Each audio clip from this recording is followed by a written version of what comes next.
Viral di media sosial, seorang wanita dengan 8 anaknya dikurung suaminya sendiri. Momen memilukan itu terekam dan viral di media sosial TikTok. Kejadian berlokasi di Jalan Antasari, Kedamaian, Tanjung Karang Timur, Bandar Lampung. Si istri bersama anaknya dikurung di dalam rumah yang digembok dari luar. Sang suami yang bernama Rudi itu mengurung istrinya karena rasa cemburu. Ia takut sang istri selingkuh saat ia beraktivitas di luar rumah. Celakanya si pria tak pulang 3 hari lamanya. Istri dan anaknya dikurung sejak 25 Januari 2022 hingga akhirnya 28 Januari ketahuan warga. Warga langsung mendobrak pintu rumah yang dipasangi rantai besi itu. Makin mirisnya lagi, dalam rumah terdapat 2 bayi yang sedang sakit.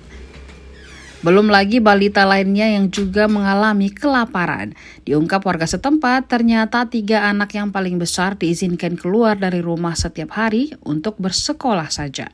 Namun setelah keluar, tetap harus kembali mengunci ibu dan adik-adiknya di dalam rumahnya dengan rantai besi. Si ayah akan ngamuk jika anak sulungnya itu tidak kembali mengunci pintu.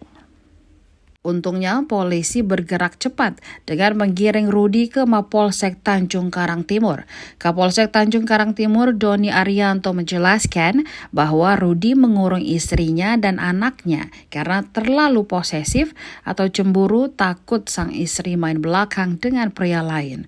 Syukurnya tidak ada tanda-tanda kekerasan fisik yang dilayangkan kepadanya.